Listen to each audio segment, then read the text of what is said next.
Сау болу үшін 1 минут қолыңызды жоғары көтерсеңіз жеткілікті. Ол қалай? Тыңдаңыз. Сіздің ойыңызша қолдың төмен түсіп тұруы ол қолдың табиғи күйі. Бірақ біз сізді таңғалдыруға дайынбыз. Физиотерапевттердің кеңесі бойынша күнделікті қолды ең болмағанда 1 минутқа көтеріп тұруға кеңес береді. Ал біз қолды жоғары көтерудің адам ағзасына өте пайдалы болатын 4 себебі туралы айтқымыз келеді. Сонымен қатар, бейнеден осындай қарапайым, бірақ тиімді гимнастика қалай дұрыс орындалатынын білесіз. Бірақ алдымен өз болжамдарыңызбен комментарийде бөлісіңіз. Өйткені сіз өз жауаптарыңызды білікті физиотерапевттердің пікірімен салыстыра алатын боласыз. Ал біз жалғастырамыз. Бірінші себеп, қолды күніне бірнеше рет көтеру бұл омыртқаның деформациясын болдырмаудың ең оңай және тиімді жолы. Мәселе мынада. Бұл жаттығуды орындау арқылы созылу, икемділікті дамыту, арқадағы шаршаудан құтылуға болады. Бірақ бұл үшін біз сізге көтеру кезінде қолыңызды жоғары тартуға кеңес береміз. Бұл айсбергтің бір ұшы ғана, өйткені мұндай гимнастиканың да тереңірек қасиеттері бар. Ол туралы видеоның екінші жартысында айтамыз. Таң қаласыз. Екінші себеп, қолыңызды жоғары көтеру ішектеріңізді түзетіп, тезірек жүруге көмектеседі.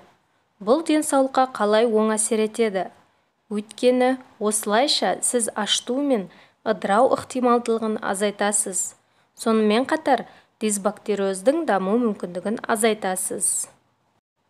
Үшінші себеп, бұл оңай жаттығуды тұрақты орындаған кезде денеңізге жиналып қалған артық суларды шығаруға көмектеседі. Сондай-ақ болашақта оның пайда болуын болдырмайды. Тамақтанғаннан кейін немесе сұйықтық ішкеннен кейін қолды жоғары көтерген кезде тұтынған тамағыңыз ішек арқылы тезірек өтеді. Осы ретте жоғарыда уәде еткеніміздей, бұл жаттығудың көмегі арқылы зиянды заттардан арылу туралы да айтқымыз келеді. Бұған қалай жетуге болады? Тамақтанар алдында 20-30 минут бұрын 1 стакан таза су ішіп, қолыңызды жоғары көтеріңіз.